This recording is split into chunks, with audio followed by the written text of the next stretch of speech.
ফয়েজ আহমেদ, আপনি জানেন যে সালাউদ্দিন আহমেদ কিন্তু এর আগে একটি বৈঠকে তিনি উল্লেখ করেছেন যে ক্যাবিনেট কমিটি করা হয়েছে, যে কমিটির যে আসলে এটা প্রচলন নেই, সেই কমিটির ভিতরে যা হচ্ছে তিনি খুবই স্পষ্ট বলেছেন আমরা খুবই অসন্তোষ প্রকাশ করছি। এবং এর বাইরেও বিএনপির একটি মিটিংয়ে সেখানে আপনার স্ট্যান্ডিং কমিটির কয়েকজন তারা বলেছেন, অন্তর্বর্তী সরকারের কয়েকজন উপদেষ্টার ভূমিকা নিয়ে উদ্বেগ জানিয়েছেন তারা। তো এখানে একটি বিশেষ করে নিরপেক্ষতা নিয়ে কথা বলছে। অনেকেই বলছেন যে এই ক্যাবিনেট কমিটি বা প্রশাসনের অনেক জায়গায় আসলে জামাত এবং সুপ্ত জামাত লোকজনকে রাখা হচ্ছে এবং নিয়োগ দেওয়া হচ্ছে। আপনার মন্তব্য শুনতে চাই। জি, আমি সব কিছুর সঙ্গে একমত। কেন একমত দেখেন, বিএনপির চোখে এখানে সব বিএনপির মতো হবে এটা হওয়া উচিত না। বিএনপি অন্তত যদি আপনি গত 16 বছরের ইলেকশনের পলিটিক্সে বলেন, সবচেয়ে ডেপ্রাইভ পার্টির নাম বিএনপি। বিএনপি সবচেয়ে আইডিয়াল একটা নির্বাচনের মধ্য দিয়ে ক্ষমতায় যাওয়ার ব্যাপক সম্ভাবনা আছে। এই সময়ে বিএনপির অন্তত উচিত হবে না, পলিটিক্যালি আমি বলছি, বিএনপির অন্তত উচিত হবে না এইরকম কোনো কিছু সরকারের কাছ থেকে প্রত্যাশা করা যাতে নাগরিকদের মনে এই ভাবনা আসে বিএনপি সরকারের উপরে প্রভাব বিস্তার করে কোনো জায়গায় কিছু করার চেষ্টা করছে। এটা পলিটিক্যালি ইনকারেক্ট পজিশন। কিন্তু অন্য কোন দল যদি প্রভাব বিস্তার করে সেটা কি আসলে বিএনপি বা এনসিপি তারা অ্যাকসেপ্ট করবে কিনা বা কথা বলছে বা অন্য দলগুলো? সরি, কিন্তু অন্য কোন দল যদি বিশেষভাবে প্রভাব বিস্তার করে সেটাও কি বিএনপি ছাড়া অপর দলগুলো অ্যাকসেপ্ট করবে কিনা? আমি অস্বীকার করছি না, অন্য জামাতের সিরিয়াস প্রভাব আছে এই সরকারের উপরে, এনসিপির সিরিয়াস প্রভাব আছে, বিএনপির তার চেয়ে বেশি সিরিয়াস আছে। কেন আছে দেখেন আপনি, এবং আওয়ামী লীগের মারাত্মক প্রভাব আছে।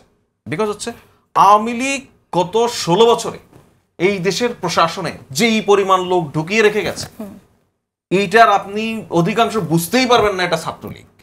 যেই কায়দায় এসে এখন শহীদ প্রেসিডেন্ট জিয়াউর রহমান এবং বেগম জিয়ার কথা বলে, তারেক রহমানকে জননেতা বলার ছাড়া কথা বলেন না, তাতে আপনি বুঝতে পারবেন না যে এই লোক কিভাবে আওয়ামী লীগের মন্ত্রীর ডিও লেটার নিয়ে বা এমপির ডিও লেটার নিয়ে চাকরি পেয়েছে।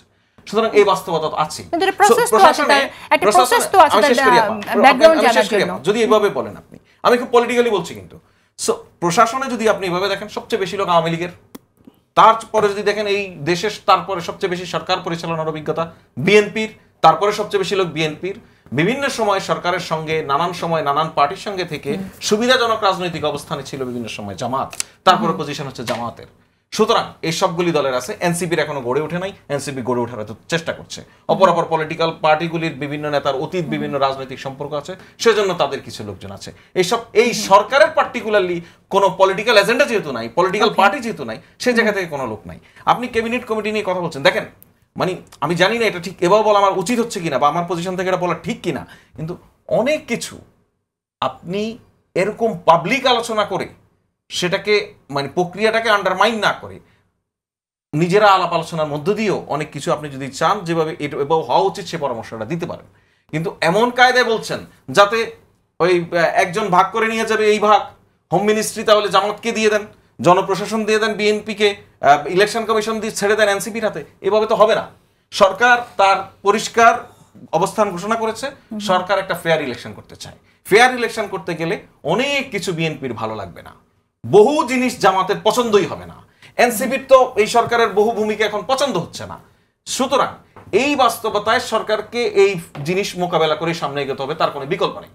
কারণ আপনি প্রত্যাশা করবেন যে আপনার পছন্দ মতো করে এইসব কিছু তৈরি করে দিবে সরকার, আপনার জন্য একটা মাঠ তৈরি করে দিবে, জামাত পছন্দ করবে, জামাতের মাঠ পছন্দ না হলে জামাত মনে করবে যে আমার কাছে রেকর্ডিং আছে এসব বলে বেড়াবে, এনসিপি বলবে যে সেফ এক্সিট খুঁজছে। না, সবাই রেকর্ডিং এর কথা বলে না, কিন্তু 4-5 জনের কথা বলেছে। বাকিদের 4-5 জন মানে কি? সেই 4-5 জনকে আপনি বলে দেন পরিষ্কার, আপনার পলিটিক্যাল দায়িত্ব হচ্ছে ইমানি দায়িত্ব। এই প্রশ্নটাও আসে যে বাকিদের উপর তাহলে উনি আস্থা রাখছেন না, ইমানি দায়িত্ব হচ্ছে যার বিষয়ে প্রশ্ন সন্দেহ আছে দয়া করে তার বিষয়ে পরিষ্কার বলেন।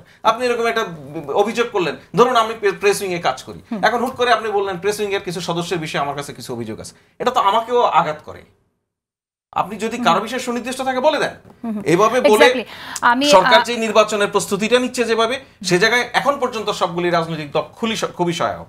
ঠিক আছে, আপনি আপনার বক্তব্য স্পষ্ট করেছেন, কিন্তু আমি ডক্টর জাহিদুর রহমান আপনার কাছ থেকে শুনতে চাই, যখন এ ধরনের অভিযোগ আসে, যেমন আমি একটু পড়েই শোনাই সেই মিটিংয়ের কয়েকজন নেতা যেটা বলেছেন, ৫ আগস্টের পর প্রশাসনে যেসব রদবদল বা নতুন পদায়ন হয়েছে সেখানে একটি বিশেষ রাজনৈতিক দলের ঘনিষ্ঠ ব্যক্তিদের অগ্রাধিকার দেওয়া হয়েছে।